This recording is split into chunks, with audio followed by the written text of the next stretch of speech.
يصدمنا كلنا. احب اقول لكم ان البنات وصلت لمرحله غريبه جدا على التيك توك، بدانا نشوف مواهب بجد يا اخوانا. تعالوا مع بعضينا نبدا حلقتنا. A few moments later. مساء الفل عليكم يا ابطال اليوتيوب، يا رب دايما تبقوا بخير. عزيزي المشاهد، قبل ما نبدا حلقه النهارده، لو انت لسه جديد ومالكش في العبد لله، انزل دلوقتي حالا اعمل سبسكرايب في القناه، اشترك في القناه عشان نوصل ل 100,000 فولو في اسرع وقت. وما تنساش تتابعنا على الانستجرام، اللينك موجود في صندوق الوصف والديسكربشن وفي اول كومنت، والبيج بتاعت الفيسبوك موجوده كمان في اول كومنت. تعالوا مع بعضينا نشوف البنات راحت بينا فين على التيك توك. بدانا نشوف حاجات غريبه جدا. تعالوا مع بعضينا نبدا حلقتنا. هبعت يا اللي بتبعت.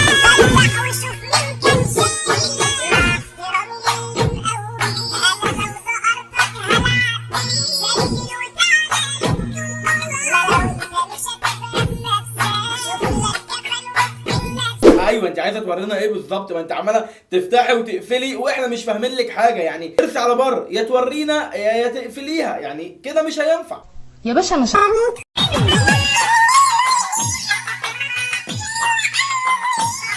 مع احترامي لكل الصعايده وكل اخواتنا الفلاحين، انتوا فوق راسي من فوق، ولكن ايه المناظر دي؟ يعني انا اخش على التيك توك الاقي واحده حاطه كنبه، ايه الكنبه اللي بقت مرجحه فجاه دي؟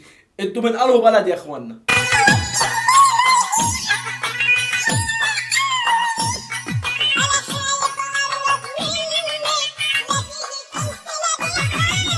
لا، ده ما طلعتش هي لوحدها، ده طلع كمان جوزها بيشجعها، عامل لها كنبه مرجحه، شويه شويه هيركبها الزحليقه. ده قضاء المية لما تتجقر تحت منكم.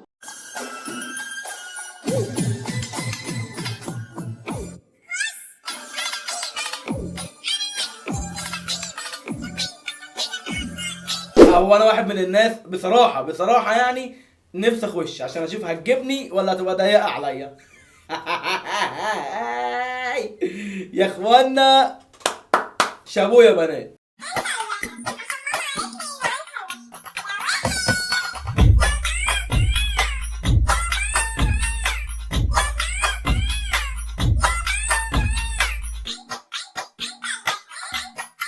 معلش بس ممكن حد يجاوبني ايه البنطلونات دي؟ وبعدين احنا كلنا عارفين المثل اللي بيقول اقلب القدر على فمها تطلع القرده لامها، يعني دي معروفه. بس الكومبليزون، البنطلون قافش في حاجات ما ينفعش يقفش فيها. يعني بنشوف حاجات ما ينفعش احنا على التيك توك نشوفها اساسا يا اخوانا. يا لهوي يا لهوي. طلعت فيلم مسرحية شاطرة في التمثيل، بس أنا المخرجة شاطرة مني خليكي تبقى. حد يلحق الجيل الصغير، الحقوا البنات الصغيره والجيل الجديد، عشان لو طلعوا شافوا الجيل القديم بيعمل الكلام ده هنقول على الدنيا يلا السلانكتي. ما انا لسه بقول لك في الفيديو اللي فات، اقلب القدر على فمها تطلع البت لامها. الحقوا بقى البنات الصغيره. بتغطي ايه؟ ما انت لو عايزه تغطيها ما كنتيش عريتيها من البدايه، يعني ما تضايقناش، ما انت هتسيبينا نتفرج بضمير يا ما تطلعيش اساسا. يعني نكمل.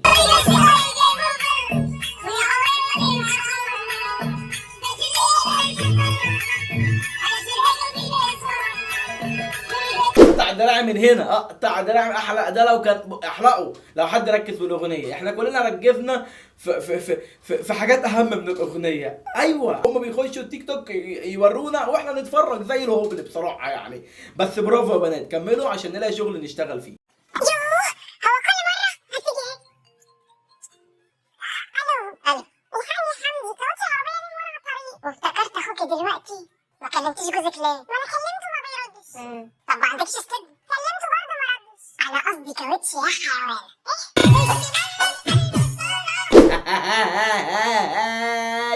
بيقول لها طب معكيش استبنى؟ قالت له برضك كلمته ما بيردش. يعني بصراحه هي الاغنيه لايقه، الشمال لابسه لي نضاره عايزه ومش لاقيه حماره. يعني بصراحه يعني قصده الاستبن الكاوتش مش الاستبن التاني ها الفرس التاني.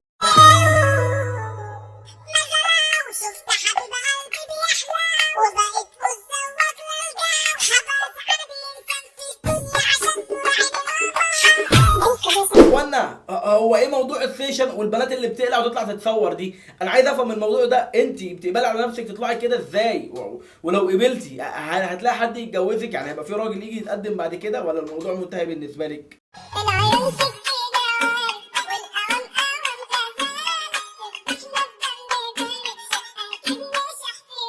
من ناحيه العيون سكينه وارد، فهي العيون سكينه وارد، ولكن انا عايز اقول لك ان هي عندها موارد تانية خالص، عندها بترول يا ابو الحاج، بترول. من اللعيبه يا فاجر.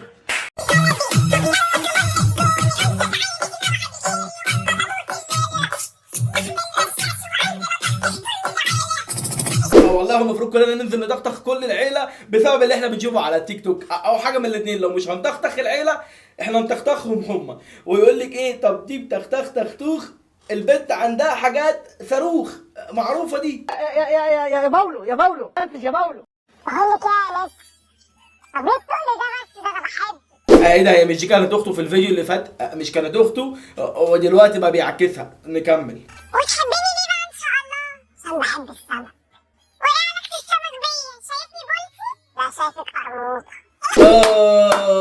هنا سأسكت قليلا احتراما وتقديرا للصراحة. هو شايفها سمكة بس مش بولتي، قرموطة، وانا واحد من الناس بحب القراميط. سمك القراميط، اوعى تفهمني غلط. عارفة يا بنت قديري اكتر حاجة بحبها فيكي ايه؟ انك ذكية. كداب. انت اكتر حاجة حبيتها فيا ان انا ملك. مش بقولك ذكية. ايوه الذكية، الذكاء بينط من من عينيكي، الذكاء بينط من عينيكي ملبل. عزيزي المشاهد، دي المحتويات اللي بنشوفها دلوقتي على التيك توك، وهو ده الهدف والرساله اللي بيحاولوا يوصلوه من على التيك توك لينا. ولكن احب اقول لك ان مش كل التيك توك مليان البلاوي دي، ولكن احنا بنطلع ننتقل المحتوى بشكل كوميدي لائق حضرتك تستوعبه وغيرك يستوعبه. رساله لكل اب ولكل ام، خلوا بالكم من عيالكم واعرفوا هم بيعملوا ايه على السوشيال ميديا وبيتابعوا مين، لان اللي بيتابعوهم ليهم تاثير جامد جدا عليهم. يا رب تكونوا فهمتوا الرساله من الفيديو، والغرض من الفيديو مش ان احنا نشهرهم، الغرض من الفيديو ان احنا ننتقدهم بشكل محترم ولائق يعجبكم ويعجبنا، ونوصل فيه رساله. خلوا بالكم من عيالكم، ولكل اخ خلي بالك من اختك، ولكل بنت خلي بالك من نفسك. السوشيال ميديا سلاح ذو حدين، يا تستخدميه في الخير يا تستخدميه في الشر. يطلع بيكي سبع سما يوديك عند مودة الادهم وحنين حسام وسلمى الشيمي. اشوفكم في فيديو جديد. جود لك يا احسن ناس في الدنيا.